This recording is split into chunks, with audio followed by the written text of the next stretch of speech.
Muito bem, vou passar a pergunta aqui da Marisa. Antes, o comentário do seu Cristal falou que ele dorme assistindo Star Trek antes para condicionar a alma, mandar para ir para. Quem é? Eu sou Cristal que falou isso. Olha, eu sou Cristal, você é fã do Star Trek, Star é Trek. da mesma colônia espiritual nossa, porque, cara, como eu adoro Star Trek.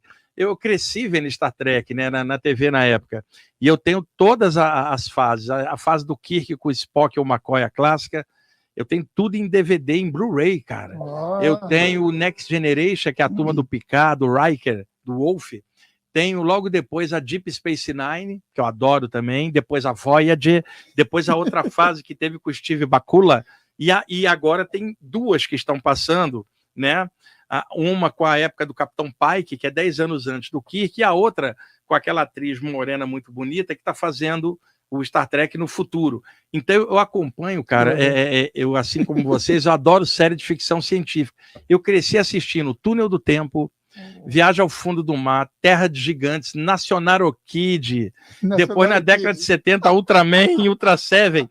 Eu cresci vendo, cara, o National Kid contra os incas venusianos. Nossa, o Beto também. Os seres abissais. Eu lembro disso até hoje. E também eu gosto muito do Star Wars, né? Todos os filmes também eu tenho. Tem uma série que eu gosto muito, que é o Stargate SG-1. E os derivados dela, que eu adoro. Uma série que teve 10 anos. Tem tudo em Blu-ray. Posso te emprestar, mas você vai ter que ir devolvendo rápido, porque aquilo ali é tesouro. Cara, quantas séries de ficção científica a gente assistiu e gosta aí em geral. Olha, de vez em quando eu pego, assisto os Star Trek de novo, o Stargate novamente, e daí vai. Maratona. O Beto, né, o Luiz Roberto Matos, ele também adora a série em si e também o National Kid. O Luiz falou, Roberto, amigo nosso, autor do Sanacão, um abraço pro Luiz Roberto, lá em Salvador. Nós pegamos Jaspion, né, que é um pouquinho mais recente. Né? Olha, eu não queria falar não, viu? Mas tá aqui o Léo, o Márcio. Esse pessoal é a geração Xuxa. Vamos lá. Por falar E eu vou retornar a Portugal em maio. E aí, além de Lisboa, eu vou fazer uma palestra na cidade do Porto, aí vou encontrar com o Helder lá, vou conhecê-lo finalmente, viu, Helder? E daí do Porto, eu vou para Bruxelas, na Bélgica, de novo, e a novidade, provavelmente de Bruxelas eu estou indo para Londres. Tem um convite para Dublin, na Irlanda, mas não sei se vai dar tempo de fazer. Brasileiro lá, tem bastante brasileiro lá. É o seguinte, o que mudou, Samuel, o advento da internet em geral, ele abriu a informação, democratizou, expandiu. Durante a pandemia, muita gente que não buscava temática espiritual alguma, preso dentro de casa, começou a pesquisar na internet um monte de coisa, deu um boom de interesse e curiosidade em geral no mundo inteiro sobre a temática espiritual, principalmente no Brasil, aonde isso é um pouco mais amplo do que em Portugal, né, que Portugal mais conservadora, mais tradicional, enquanto que o Brasil, um país enorme, uma população enorme também. A pandemia, por exemplo, trouxe uma coisa que são os podcasts, que na verdade são os programas de rádio antigo agora, aqui pelo YouTube, né? Então isso ampliou muito o acesso à informação. Isso é bom, porque sempre abrindo é melhor. Mas a parte ruim, Samuel, uma coisa é você entrar na internet com um grupo que estuda aquilo e aprofundar. Outra coisa é você entrar com 1000 pessoas perguntando, sair do corpo é perigoso? Um espírito pode entrar no teu corpo? O que é chakra? Então, é muito mais complicado explicar, porque está muito aberto, enquanto que antes você tinha nichos, grupos que estudavam. Então, tem um lado bom e ruim. Lado bom, democratizou a informação. Ruim, entrou muita gente que não tem infraestrutura anterior para poder debater esses temas. E aí a gente vê muita confusão na internet, porque muita gente começou a fazer também podcast sem ter uma infraestrutura de informação para falar daquele tema que ela gosta. É legal porque vão surgindo muitas pessoas, mas no meio do bolo todo vai surgindo muita desinformação, por falta de visão de conjunto, ainda mais num tema desse, que é a saída do corpo. Lá na década de 80 e 90, Samuel, aqui no Brasil, você entrava numa livraria, você encontrava diversos livros de saídas do corpo, de chakras, né? As pessoas corriam mais atrás do livro físico.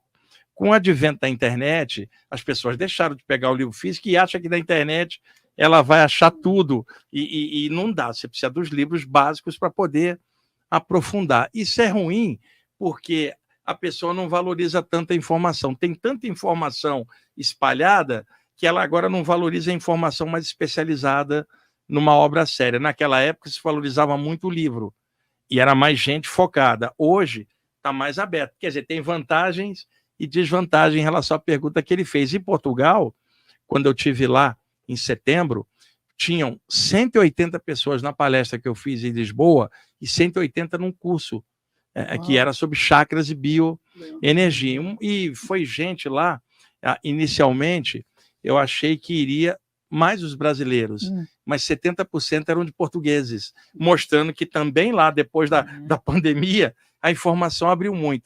E aí vieram brasileiros de Londres, Madrid, Paris, foi um encontro incrível em Lisboa, a gente ali reunido, e mais os portugueses. Lisboa, por exemplo, está cheia de brasileiros lá, a cidade está linda, modernizada, desde que a Portugal entrou no mercado comum europeu, desenvolveu bastante. Eu adorei Lisboa. Porto, eu não conheço, me dizem que é muito bonito. O Helder vai ser meu cicerone lá, quando eu for lá para conhecer. E o Helder adora Pink Floyd, ele é fã do David Gilmour, o guitarrista igual a gente, né? Então, vai ser legal encontrar com ele lá. A partir de maio, então, né? Em maio, eu não tenho a data exata ainda, mas no meio de maio, 24, 25, 26, eu vou estar por lá. Fica atento aí ao Instagram que está aparecendo aqui, ó, Wagner Deloy Borges, lá no Instagram, é sempre atualizado em relação às datas internacionais também, cursos presenciais também do Wagner aqui em São Paulo. Vamos às perguntas que o Diego selecionou. Vamos aqui pela sequência que ele trouxe aqui para nós perguntarmos. O Arthur Brito. Wagner, até que dimensão você esteve em projeção astral? É a pergunta do Arthur. Essa confusão de dimensão com plano, todo mundo faz. Eu fiz um programa recente, lá no podcast que eu tenho, no Projeto Farol, levei o Marcos Vanho para falar, porque ele entende bem de física. É o seguinte, ao vivo, aqui. Dimensões é um conceito, por exemplo, universos paralelos, são dimensões tão físicas quanto essa. Não tem nada a ver com a saída do corpo. Então, na hora que você sai do corpo, você passa para um outro plano de manifestação que tem vários subplanos, mas o pessoal antigamente confundia, chamando o plano astral de quarta dimensão. Então, daí vem essa confusão. Então, o que ele está perguntando, até que plano eu já fui. E existe o plano astral com vários subníveis, desde níveis mais próximos, médios e avançados. Nos níveis mais densos, aquelas coisas mais escuras, pesadas. Nível médio, aquelas cidades astrais. Nível mais avançado, os seres são forma de energia, já nem apresenta formato humanoide. Ao passar para outro plano acima do astral, o plano mental, desaparece tempo e espaço, porque o corpo mental não tem essas limitações. Aliás, a palavra corpo para mente, ela não é apropriada. Então, eu tive experiência de plano mental e várias experiências no plano astral em vários subplanos, tá? E outra, muita gente teve experiência, às vezes, no nível alto do plano astral, achava que era plano búdico, confundiu tudo. Porque o próprio plano mental, uma experiência ali, você já não tem parâmetro, ainda mais algo além, você não tem nomenclatura. E as projeções no plano mental são bem mais raras. No meu livro, Viagem Espiritual, eu narro uma delas bem grande, mas tem outros autores, Valdo Vieira narrou, Robert Alan Monroe narrou saídas, e outros autores da literatura clássica de saída do corpo, tá? Mas o mais importante não é quantos planos você foi, é qual é a qualidade do que você aprendeu com tudo isso, porque às vezes você vai num plano extrafísico pesado e aprendeu mais do que numa projeção num plano mais avançado, porque você interagiu com outra pessoa e ajudou. Então isso é muito relativo. Segunda pergunta que o Diego selecionou, a do Tiago Arantes. Já viu Wagner falar do relato de um Exu caveira no cemitério e outro que trabalha nos arredores? Eu gostaria de saber se ele tem algum outro relato sobre Exu. Tem um monte, mas aqui para contar hoje não dá, porque, inclusive, eu estava fazendo outro podcast na quinta-feira, lá no Isto Não É Podcast. Eu contei essa história do Exu Caveira na porta do cemitério. Então, é uma coisa que eu já contei várias vezes. Tem outras experiências com Exus, principalmente com resgate de suicidas. Mas hoje aqui para contar, não vai dar tempo de a gente responder as outras perguntas. Quinta-feira foi com o Jordelei, inclusive o Jordelei está chegando. O Jordelei estava comigo lá, foi uma dobradinha muito boa lá, foi muito bacana, e daqui a pouco vai estar aí também. Que legal. Carlos Klein, eu gosto muito das elucidações de Mestre Ramatiz, adoro suas obras. Quais biografias você indica, Wagner? da parte técnica de projeção?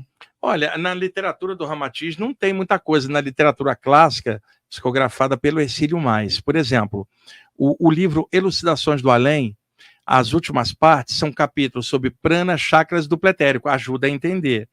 Tem um livro que é A Sobrevivência do Espírito. Um dos capítulos fala da memória dos sonhos e das vidas passadas. E ali o Ramatiz acaba tocando na questão da saída do corpo. É um capítulo dentro do livro Sobrevivência do Espírito. O Magia de Redenção, um dos melhores livros ali, para quem quiser entender os mecanismos energéticos da magia, e tantos outros livros. Acontece que eu adoro o trabalho do Ramatiz, e comecei a ver o Ramatiz na década de 80. Eu estava na Fraternidade André Luiz, no bairro da Penha, no Rio de Janeiro. O Sebastião Carvalho, que no Rio de Janeiro foi um dos principais divulgadores do trabalho do Ramatiz, né? Participava dessas reuniões também. Ele morava no bairro da Penha. Então, eu tinha naquela época 21 anos, em 1982. Estávamos numa sessão de desobsessão. No meio da sessão apareceu o rosto do Ramatiz assim na minha frente, olhando de frente. Foi um segundo, sumiu. Eu falei, cara, como estava no meio da reunião, eu falei, porra, será que foi ele mesmo ou é uma forma mental? Porque eu adoro a literatura dele, estou lendo aqui. Perto do final da reunião, novamente o rosto dele me olhando serenamente, demorou um pouco mais, diluiu. Eu não tinha falado para ninguém, a reunião ainda estava rolando. Quando termina a reunião, o Joel, que era um médium, amigo meu, o maior médium de psicofonia que eu já vi, maravilhoso, acopla um dos mentores da casa que diz assim, pela mediunidade do Joel: queremos agradecer hoje a visita especial do Espírito Ramatiz. Eu não tinha falado para ninguém. Então, aquilo chancelou para mim. Com o passar do tempo, nas saídas do corpo, eu comecei a ver o Ramatiz. Acontece que o Ramatiz tem um grupo de mentores que trabalham com ele. E ele destacou um desses mentores chamado Rama. Rama, em homenagem ao grande Rama do Ramayana, muitos yogis tomaram o nome de Rama. Esse Rama passou a me acompanhar e ele era o elo com as orientações da Fraternidade da Cruz do Triângulo. Então, eu conheço bem toda essa parte. E aí, no livro Viagem Espiritual, o primeiro que eu lancei, tem várias mensagens do Rama e algumas do Ramatiz. Na época, o pessoal que gostava do Ramatiz achava que só o Hercílio Mais poderia pegar algo dele. Só que o tempo mostrou que outros médios foram, o espírito não tem dono, ele pode se manifestar. Agora, tem alguns casos em que o espírito e a ligação com aquele médio é muito específica e existem senhas de acesso entre ambos, e um terceiro não vai conseguir acessar daquela forma. E acontece que as mensagens que eu estava captando eram de saídas do corpo, coisa que não estava abordada tanto na obra anterior. Depois outros médios passaram a falar nisso também. Então o Ramatiz, também sou fã, tá? Eu acho que o melhor livro dele é o Elucidações do Além. Esse livro é muito legal e eu gosto muito do Magia de Redenção também. Se você está aqui, eu te convido a assistir o vídeo mais recente do canal Casa Filhos do Todo, que está aqui na descrição. Inscreva-se também por lá. Casa Filhos do Todo conta com uma taróloga para quem quiser conhecer, para quem quiser fazer consultas com tarô. Nós temos a nossa equipe agora, a Michele Molina, que está realizando sessões de tarô. E para que você possa entrar em contato, aqui na descrição nós temos também um link de agendamento. Você vai cair direto com a equipe Filhos do Todo para agendamento de sessão de tarô. Então, agendamentos aqui na descrição, no recado que está aqui, tarô, Casa Filhos do Todo, com Michele Molina. Certíssimo? Você será muito bem atendido ou atendida. Lembre-se de deixar o seu like aqui nesse vídeo, de se inscrever nesse canal. E se você gostou desse corte, o episódio completo está aqui na descrição. Ah, e também se inscreve lá no nosso canal oficial, Filhos do Todo, para você acompanhar as outras entrevistas. Farrell Molina falando, um grande abraço.